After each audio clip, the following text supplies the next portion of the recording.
आइए बात करते हैं आज के मुख्य समाचार में देश भर की तमाम बड़ी खबरों पर नजर डालते हैं। शुरू में देखिए पहली खबर, इस दिवाली के त्योहार पर दोस्तों देश में रिकॉर्ड तोड़ बिक्री देखने को मिली। 6 लाख करोड़ से भी ज्यादा का कारोबार हुआ। वित्त मंत्री निर्मला सीतारमण ने इन आंकड़ों पर कहा कि जीएसटी में सुधार और स्वदेशी उत्पादों की मांग भी काफी मजबूत रही है इस दिवाली के मौके पर। देखिए रिपोर्ट सामने आ रही है कि इस बार दिवाली के त्योहार पर दोस्तों चाइनीज प्रोडक्ट कम बिके हमारे देश में। 87% लोगों ने भारतीय सामान खरीदा यानी मेड इन इंडिया की चीजें खरीदी। और डेटा के मुताबिक दिवाली पर 6 लाख करोड़ से ज्यादा का कारोबार हुआ, जो कि पिछले साल से 25% ज्यादा रहा। हर एक सेक्टर में अच्छी खासी बिक्री देखने को मिली। कुछ तो जीएसटी रेट घटने की वजह से सामानों की डिमांड बढ़ी है। गोल्ड, ज्वेलरी से लेकर हेम डेकोर, फर्निशिंग, इलेक्ट्रॉनिक सामान, कंज्यूमर ड्यूरेबल्स, रेडीमेड गारमेंट्स वगैरह, बाकी नमकीन, मिठाई, पटाखों वगैरह की भी अच्छी खासी बिक्री देखने को मिली है। दिवाली पर इस मार्केट ग्रोथ को देखते हुए देश के अर्थशास्त्री इकोनॉमिस्ट का भी यह मानना है कि दीपावली पर कंज्यूमर इलेक्ट्रॉनिक्स, ऑटो और हैंडीक्राफ्ट जैसे उत्पादों की बिक्री बढ़ना देश की अर्थव्यवस्था यानी इकोनॉमी के लिए अच्छा संकेत है। और देखिए देश की राजधानी दिल्ली में भी दिवाली पर पटाखों की धूम देखने को मिली। 500 करोड़ से ज्यादा का कारोबार केवल क्रैकर्स यानी पटाखों का हुआ। जो दिवाली से पहले सुप्रीम कोर्ट ने फैसला सुनाया था ना, ग्रीन पटाखे जलाने की इजाजत दी थी, तो इस वजह से बाजार में ये रौनक देखने को मिली है।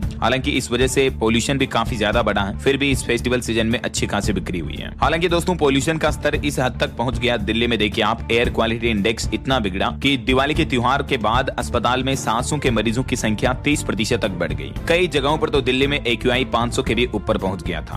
और अभी प्रशासन ने ये भी गाइडलाइंस जारी की हैं कि घर से बाहर निकलें तो उससे पहले मास्क का प्रयोग करें। राजधानी अभी भी इतनी ज्यादा प्रदूषित है। देखिए दिवाली के दूसरे दिन भी दिल्ली की हवा जहरीली बनी हुई है। अभी भी कई जगहों का AQI तो 345 के पार चल रहा है। दिल्ली के 38 में से 34 मॉनिटरिंग स्टेशन रेड जोन में चल रहे हैं। और अभी फिलहाल आर्टिफिशियल बारिश का ट्रायल भी टाला गया दिल्ली में। और प्रदूषण पर एक और रिपोर्ट सामने आ रही कि हमारे देश के 10 सबसे प्रदूषित शहरों में 8 शहर हरियाणा राज्य के भी शामिल हैं। हरियाणा के जिंद में सबसे ज्यादा पोल्यूशन है। यहाँ का AQI 421 पर पहुंच गया, जबकि दिल्ली का तो 10वां नंबर है। ये देख सकते हैं आप टेबल में लिस्ट भी, हमारे देश के सबसे प्रदूषित शहरों की लिस्ट में सबसे ज्यादा तो हरियाणा राज्य के शहर हैं। और वहीं दोस्तों आने वाले छठ पर्व को लेकर भी देखिए देश की राजधानी दिल्ली में इस बार यमुना किनारे 17 मॉडल घाट बनाए जाएंगे। सफाई अभियान अभी से ही शुरू हो चुका है। दिल्ली की मुख्यमंत्री रेखा गुप्ता बोले कि श्रद्धालुओं पर दर्ज सभी पुराने केस भी वापस लिए जाएंगे। छठ महापर्व को लेकर तैयारियों का निरीक्षण भी किया दिल्ली CM रेखा गुप्ता ने। और अभी पूरे शहर में करीब 1500 घाटों पर छठ पूजा होगी इस बार। और भारत के ऑटो सेक्टर पर भी अच्छी रिपोर्ट आ रही है। Q3 2025 में $4.6 अरब की रिकॉर्ड सेल्स हुई। और वहीं देखिए अमेरिकी टैरिफ पर एक अच्छी रिपोर्ट सामने आ रही है। इंडिया US ट्रेड डील को लेकर गुड न्यूज आई। अब 50% नहीं बल्कि 15% ही हो जाएगा टैरिफ। दरअसल ये रिपोर्ट सामने आ रही दोस्तों की भारत और अमेरिका के बीच अगर जल्दी व्यापार समझौता पूरा हो जाता है तो फिर रिपोर्ट के मुताबिक अमेरिका भारत देश पर टैरिफ में कटौती कर देगा। और ये कटौती 15 से 16% तक देखने को मिल सकती है आपको, है ना। हालांकि अमेरिकी टैरिफ के बाद अब सरकार दुनिया के दूसरे देशों में भारतीय सामानों के एक्सपोर्ट पर तैयारियां कर रही है। देखिए 24 देशों में भारतीय निर्यात में बढ़ोतरी हुई। अमेरिकी टैरिफ में बढ़ोतरी के प्रभाव को कम करने के लिए भारत के निर्यात बाजार में विविधता का प्लान कर रही है सरकार। चलिए अगला अपडेट आ रहा, ओलंपिक पदक विजेता नीरज चोपड़ा मानद लेफ्टिनेंट कर्नल के पद से सम्मानित किए गए। देश के रक्षा मंत्री राजनाथ सिंह ने उनको सम्मान चिन्ह प्रदान किया। गोल्डन बॉय के नाम से काफी मशहूर हैं, जो अब सेना में लेफ्टिनेंट कर्नल बन चुके हैं। खुद देश के रक्षा मंत्री डिफेंस मिनिस्टर ने उनको ये उपाधि दी और थल सेना प्रमुख भी इस समय मौजूद रहे। और वहीं देखिए इस बार भी दिवाली प्रधानमंत्री नरेंद्र मोदी ने जवानों के साथ मनाई। और इस मौके पर PM ने एक अच्छा संदेश दिया, देश ही परिवार है का संदेश दिया। और बीते दिन गृह मंत्री अमित शाह का जन्मदिन था। PM मोदी समेत भाजपा नेताओं ने हार्दिक बधाई भी दी। चलिए अगली बड़ी खबर देखिए दोस्तों, अब EMI और बिजली बिल जैसे सभी मैंडेट काम एक ही जगह देख पाएंगे। UPI ट्रांजैक्शन की शिकायत भी जल्दी सुलझेगी। NPCI का AI assistant UPI help feature launch हो चुका है। जी हाँ, अगर आप भी गूगल पे, फोन पे, पेटीएम वगैरह किसी भी UPI ऐप का इस्तेमाल करते हैं तो दोस्तों national payments corporation of India यानी NPCI ने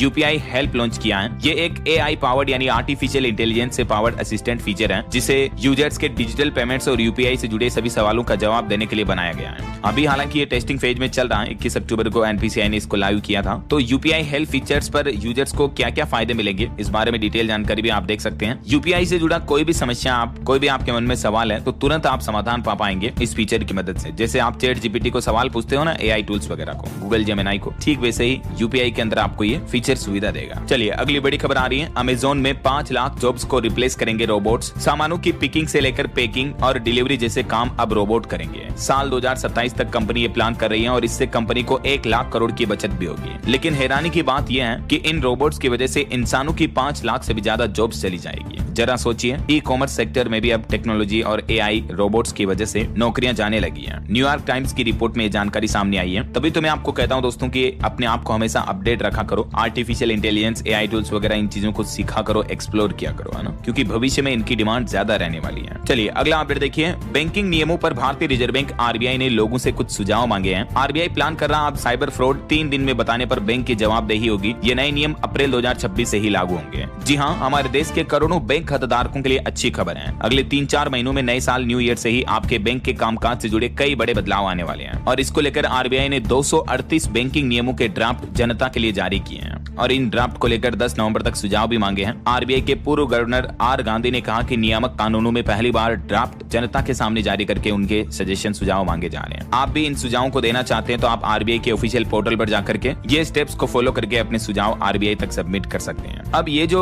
रिजर्व बैंक कुछ नए नियम लागू कर रहा है, ठीक है, इन नियमों में क्या क्या चीजें होगी देखिए। जैसे बैंक का लॉकर चोरी हो जाता है या नुकसान हो जाता है तो बैंक को किराए का 100 गुना तक हर्जाना देना होगा। किसी भी तरह के क्लेम सेटलमेंट में 15 दिन के समय से ज्यादा समय नहीं लगना चाहिए। साइबर फ्रॉड पर अब अगर ग्राहक 3 दिन के अंदर शिकायत कर देता है तो बैंक की जिम्मेदारी होगी। इसी तरह से केवाईसी, वरिष्ठ नागरिक बैंकिंग से जुड़े भी कई सारे नियम बैंक खाता वालों के लिए बदलने जा रहे हैं, ठीक है ना। आप कहोगे तो मैं इन नल पर अलग से वीडियो में बता दूंगा, तो आप देख लीजिएगा। बाकी ये सजेशन आप इन स्टेप्स को फॉलो करके दे सकते हैं, ठीक है ना। चलिए फिलहाल देखिए अगली बड़ी खबर दोस्तों। दिवाली के तुरंत बाद सोना चांदी में भारी गिरावट देखने को मिली है। एमसीएक्स पर गोल्ड और सिल्वर में बड़ी गिरावट आई है। सोना एक झटके में 7200 रुपए सस्ता हुआ और चांदी की भी चमक मानो फीकी पड़ गई। बीते 9 दिन में दोस्तों चांदी 23,000 रुपए तक सस्ती हुई और दिवाली बाद एक ही दिन में चांदी 8,500 रुपए से भी ज्यादा टूटी है। जेवराती सोना भी 2700 रुपए और टूटा और बीते 5 दिनों के अंदर अंदर सोने में 5,500 रुपए से ज्यादा की गिरावट देखने को मिली। अभी सोने का रेट 1,24,000 रुपए प्रति 10 ग्राम पर चल रहा है और चांदी भी अपने ऑल टाइम हाई से 25,000 रुपए तक सस्ती हो चुकी है और अभी चांदी 1,52,000 रुपए प्रति किलो पर बिक रही है, जबकि पहले चांदी का भाव 1,80,000 रुपए के आसपास पहुंच चुका था। तो अब ये चांदी में अच्छी खासी गिरावट देखने को मिली है। दिवाली के तुरंत बाद सोना चांदी के दाम में भारी गिरावट आई है और ये सोना चांदी में हाल ही में गिरावट आने के पीछे कारण क्या है और भी दोस्तों आप सोना खरीदते समय कुछ बातों का ध्यान रखें। तो दोस्तों गोल्ड और सिल्वर के प्राइस से जुड़ा एक डिटेल वीडियो पर बता दूंगा अलग से,